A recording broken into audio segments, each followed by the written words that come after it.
Welcome back to this episode of Clout is Not Currency podcast, where we have conversations about worth, value, and influence. I am your host, Blessing Makosha, aka Big Money B, because I'm focused on cheddar, I'm focused on cheese, and I don't let a bum chick get a touch up on me. I hope that you are looking forward to this episode. This podcast is powered by Planet Blessing, and all of the video of our episodes is available in a short version on YouTube and a full extended version on Patreon. And you are also able to find our audio episodes in full on all of your streaming providers. So here on YouTube on No Ghostwriter, it's breaking down rap for the rappers and putting you onto the best independent, authentic, and underground hip hop. We're bringing integrity back to hip hop, and we're very proud that Clout is Not Currency is streaming on our YouTube channel and Patreon. So make sure that you check out our Patreon and sign up. And also, if you want other exclusive behind the scenes content and the live streams for all of our live events in person here in London, including our monthly rap cypher, then you really don't want to miss out on the Patreon. So today's topics, we've got an interesting podcast today. So first of all, we're going to be talking about BIA, who was asked about the Queen of Hip Hop question. Lil Kim, who called out clickbait around her ancient feud with Nicki Minaj. Drake withdrawing his Grammy nominations. Kanye West bringing Drake out to his Larry Hoover benefit headliner concert. And Doja Cat denying pandering to the Barbz. So let's talk about the first topic of BIA. So in a recent video, you see BIA, I think she's arriving into the airport, and she is approached and asked who she thinks the Queen of Hip Hop is. She has a very grateful answer. She was actually wearing her BIA chain from her collaboration with Nicki Minaj on Whole Lotta Money remix. So she very clearly showed respect to Nicki Minaj's legend status and said at the end of the day, it's on the people and everyone knows where she stands. And I respected that. I respected how she handled it. And I thought, why do these debates always seem to come up? What is the reason that this is such media fodder? We know that recently in promoting her recent film, Bruised, Halle Berry decided to out and out lie and call Cardi the Queen of Hip Hop, when we know that the Queen of Rap and Hip Hop is Nicki Minaj, and whether or not you're a barb, you cannot deny over 10 years of pure longevity and win after win. So I think the biggest issue here, the fact that this was even a topic, goes into the fact that hip hop does struggle to see Nicki Minaj as a gatekeeper. And this is something that was discussed on No Ghostwriter on our Hip Hop Has a Nicki Minaj Problem video. Check that out. But it made me wonder about, what is the reason that hip hop struggles to recognize Nicki Minaj as a gatekeeper, when she is very clearly influenced and continues to influence generations that follow her. I just find the whole thing a little bit bizarre. So on to our next topic, Lil Kim, who calls out hip hop media clickbait around her ancient feud with Nicki Minaj. So Lil Kim called out Angela Yee for rehashing her old comments about Nicki Minaj in the past regarding the now infamous feud. And she said, in response to the reshared post, "Why are we bringing this up? This interview is how many years ago? Like, really, Angela Yee, this shit is whack, but go viral." And the video that Angela Yee had shared was, "Rewind. I personally think," so this is a quote from Lil Kim, "I personally think they, Cash Money, didn't want me to stand beside her, Nicki Minaj." And it's, some fans took this as Lil Kim defending Nicki Minaj. I don't think that you should take that position on this at all. I think it's more of a conversation generally about hip hop media and the clickbait. And the fact that there's a lot out there for clout.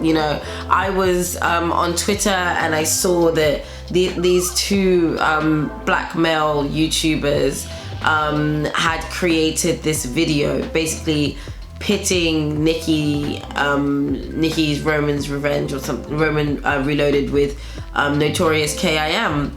And it's like, we get it, Nicki, Lil Kim, we get it. It's old, like, you know, there is a tendency and a trend to rely on clickbait topics like feuds and beefs to provoke passionate responses from fans and ultimately engagement.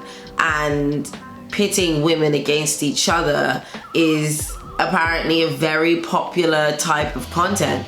And pitting these two women against each other and, you know, just going over this like Lil Kim, Nicki over and over again is very popular. But there has to be a better way for us to talk about female rap music and its pioneers. And to be honest, that's why No Ghostwriter exists. I want to thank our sponsor, Surfshark VPN. So Surfshark VPN ensures that you are protected as you navigate the internet. And the good thing about it is that it protects all of your information. So that's down to your sensitive banking information, things like your passwords, your browsing history, and so on. But another benefit is that it has a location switcher. So if you need to, you can switch your location in order to be able to access content or other things that you need to access from a different geographical location. And if you travel a lot, which I know is currently quite hard with the pandemic, but if you travel a lot or you're not at home, you can still get all your creature comforts from home if you use Surfshark VPN. So they have an offer right now for 83% off your first 3 months. And also you get a 30-day money-back guarantee. Check that out. To use it, use the link in the description of this episode or use my code BLESSINGMUKOSHA. That's BLESSINGMUKOSHA for your access to the 83% off discount. So I hope you enjoy that. It's got the 30-day money back guarantee. So thank you again to Surfshark for sponsoring this episode, and now we'll get into the content. So let's talk about our next topic. Aubrey Drake Graham has withdrawn his Grammy nominations. So after dropping one of the hottest albums of 2021 with Certified Lover Boy, Drake was nominated for Best Rap Album and Best Rap Performance for his song Way Too Sexy featuring Future and Young Thug, which went viral. Pretty much I couldn't see an influencer, and I like the fact that the boys got to, you know, feel way too sexy. Yes, shed that toxic masculinity. We love to see it. And this follows artist The Weeknd, who is also very publicly called out and boycotted the Grammys after receiving no nominations last year, despite having smash hits that dominated the charts. Now, Drake previously called out the Grammys after The Weeknd was snubbed, but he still accepted his awards. Now, this is a dramatic change then in his actual behavior. Now let's talk about the Grammys, because for a lot of fans, the Grammys have cheapened as a source of entertainment and they don't have the same status that they used to have. But for those within the music industry, there's no greater accolade or access. And so for artists like Drake and The Weeknd to boycott, it does signal a major pushback towards industry politics or against industry politics. I also thought that it's ironic in a few ways that we all know that the conversation around the Grammys, of course, is a bit tense, and there's definitely been artists who have just been out and out robbed. And I feel like Nicki Minaj is one of those. Now, Nicki Minaj's history with the Grammys is something that we're going to cover on No Ghostwriter. So check out our channel for that soon. But generally speaking, the fact that Nicki Minaj has never won any Grammys, and in the last few years, you've had these new rap girls rushed up to the Grammys and stuffed with Grammys. And yet Doja, who is considered to be the most versatile, the most talented, is yet to win. And in the year that she is geared to win, with about just as many nominations as a girl can have, this is the same year that two of the biggest artists, and in terms of versatility, potentially her male counterparts, withdrew their nominations. You know, does this taint her win? And also, yes, the relevance of Nicki Minaj to all of this is that, is it ironic that a confessed disciple of Nicki Minaj, who herself has a history with the Grammys, is about to win, but she's gonna win and perform potentially in a context that's going to be less about her and more about the artists who are boycotting. So on to our last topic of the podcast. We're talking about Doja Cat once again and her denial that she's pandering to the Barbz, who are Nicki Minaj's fan base. So Doja Cat is facing some backlash from a few Barbz who think that she's pandering to them, Nicki's fan base.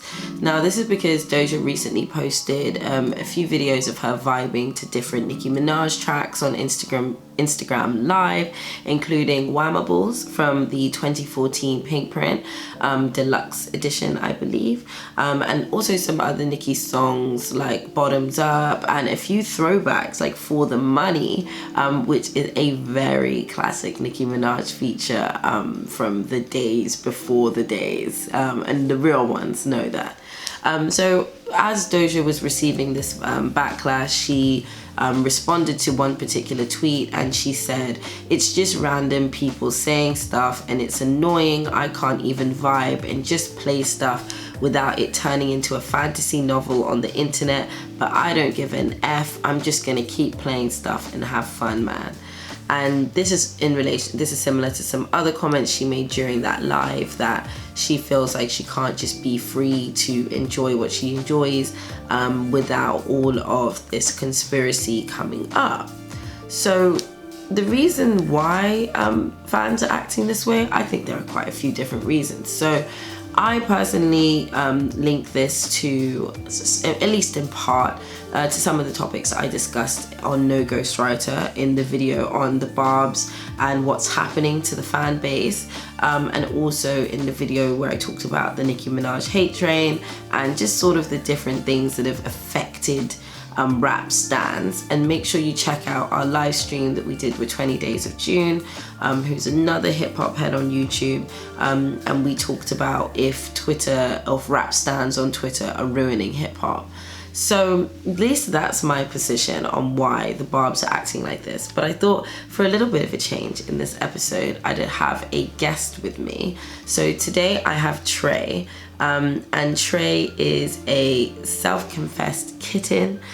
So he supports Doja Cat and he's also got plenty of experience with the Barbz, dealing with Barbz, understanding where Barbz are coming from. So I really wanted to know, Trey, from your perspective, why you think Barbz are acting this way. What do you think that Doja is pandering? And do you think there's merits in what they have to say? Alright, so before I answer your question, let me just say I'm very grateful for you having me here. And I am very, very proud of you, everything you have done and how your channel has grown, because I've been with you for a while before it blew up and stuff. Yes. I remember sending the links to all of my friends and stuff. So I'm just want to say that I'm very proud of you and I'm happy to be here. Thank you, Trey. Well, I totally disagree. I don't think she's pandering to the Barbz. But I think it's definitely the younger fans who is feeling this way, not people who have been around a very long time. They probably came in like within the last 2 years or during Queen era. And I know it may seem like, oh, it's trauma based on past experiences with her trying to build relationships with other female artists, and it goes south.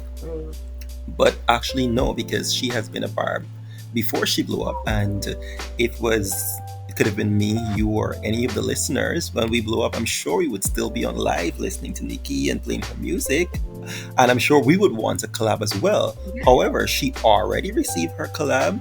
It already went number 1. So what more can she possibly want out of this? She's just being a fan. This is music she enjoys. This is music she studied, which is something I'm sure they would be happy about, because a lot of the girls are using Nicki's Pink Print and Doja is the only one who's doing it doing well. it well. And you know? it's been a consistent theme, I think, when people have seen Doja. It's like, yes, you look at her, you see that she's a Barb, but you can see that she's taken the pink print and she's made it something for herself and taken it that step further. All right, Trey, thank you so much. I totally agree. Thank you. You're welcome, darling.